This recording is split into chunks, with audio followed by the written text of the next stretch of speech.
Duerr, founding partner at Massive Global. The topic of your session is particularly intriguing, and we're going to unpack positioning through argument theory. That's right. Tell us more about that, Eric. Floor is yours. All right. Thank you so much. Welcome. I'm Eric Duerr, founding partner at Massive Global. And I want to talk about what we can learn from Socrates when we think about our positioning and messaging, for marketing. And it's so funny. Like, we are in an environment where we, as marketers, we're just need to create content. Like, we have all these little content mouths that need to be fed. We have SEO, we have ads, we have blogs, we have articles, we have all this stuff. And so we end up producing a lot. But there's a saying that I like, which is, if you're lost in the forest, running doesn't help.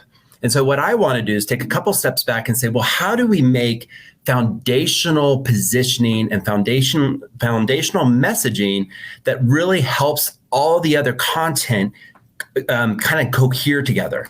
And so that's what this idea of, like, what can we take from Socrates and learn it from marketing strategy? So that's it. The first thing is like, I'm going to show you how to build an argument. And so it's really simple. Like, you should be always thinking about this exercise in your head. Why would someone choose our brand or our product? What are the strongest claims that we can make? And then what would our competitors say? And then it's really important for everyone to agree on what is the argument. So what do I mean by argument? Argument is just not a mere contradiction. This isn't like, hey, I'm at my Thanksgiving dinner table and arguing with my siblings. Argument, and there's a lot in this slide. I'm not going to read it all, but I hope you do read it. The slides will be available. But this is basically what it is an argument consists of a simple structure of a claim. So I'm making a claim about something. I have a warrant, a reason for you to believe the claim is true, and then the data that supports the reason that it's true, right? So it's really simple. There's all sorts of different arguments that are logical. There's emotional. There's, we use arguments every day. But I'm going to kind of show you like where we mess up on arguments, which is a lot of fun. And one last thing before we hop into some of the exercise is really understanding, like, why do we use an argument-driven methodology? And so we all do this, right? So we all get in and we say, hey, let's brainstorm an idea on a campaign. Let's brainstorm an idea on a value prop. And so what you can see here is the ideas during a brainstorm session, and this was some research that was done that we cite, is basically we've come up with 18 ideas or 20 ideas or 24 ideas, depending on if you're using minimal preparation to the far left, brainstorming, like everyone just come in and throw great ideas up on the whiteboard, or we have debate. And we move away from debate too much. We think sometimes debate means arguing, and argument is bad, but I believe that debate is really, really strong, that we need to create a culture of well-reasoned debates.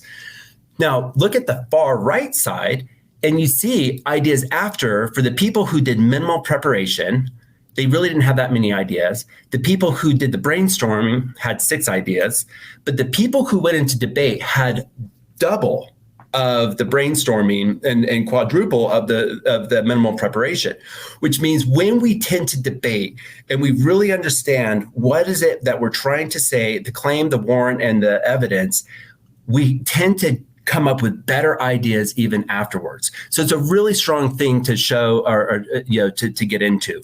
Okay, so let's hop into it. So what is an argument? Okay, so I already talked about it. It's a claim, an evidence, and a warrant.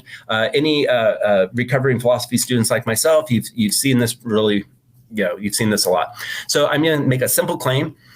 This one is, people who know me would believe this. Eric is untrustworthy because he's always late.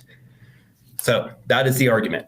Eric is untrustworthy because he's always late. So just walking through this, the claim is this, right? Eric is untrustworthy. That's what we're claiming. The evidence is because I'm always late. That's the data we have. We can show that Eric is untrustworthy because he's always late. So the question then is, well, what is the warrant? Now, remember, the warrant is the thing that you have to believe to be true in order for this argument to work. So here we go. He's always late is the warrant of untrustworthy.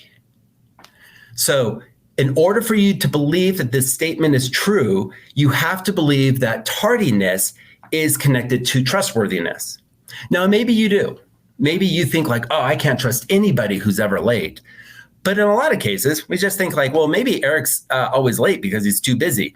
Or maybe he's untrustworthy because he keeps stealing all the office supplies, right? So here we have a very simple statement that doesn't really make sense once we really unpack it. And often, and I show this one because it's really simple to do, but often as marketers, we write value props or we write positioning that is actually not true. It doesn't get into the mind of what our audiences believe. And so one of the things I would suggest straight away is really look at what is the warrant? What is the reason to believe that this data supports this claim? And I'll tell you that a lot of times we skip over this and we can smell it. We as the receivers of it, we're like, I don't know if that's true. So let me just give you a great example. Car marketers do this all the time. So I took a little bit of liberty just to make sure we're on brand with this ad, but we switched it up a little bit. But here it is. Women love men who drive the Lincoln MKZs, right? Really? So you can imagine this type of ad coming out. And for you to believe, they're making an argument, but for you to believe this to be true, you'd have to believe that all men who drive these Lincolns are loved by women, which just doesn't seem right? So then when we get into the arguments, we have to think about, well, what are the fallacies that we tend to use? What are and we use them a lot, and then that's where our messaging and our positioning just kind of falls apart. So here's a couple different fallacies that we tend to use a lot. One is a straw man. So this is when you misrepresent someone else's argument and trying to make it like pretty easy to dismiss, like, oh, they always say this. Right. And we do this a lot when we try to compare ourselves to competitors, is that we make straw man arguments that then our audience sit there and say, I don't know. I don't believe that to be true. Right. So that's a straw man.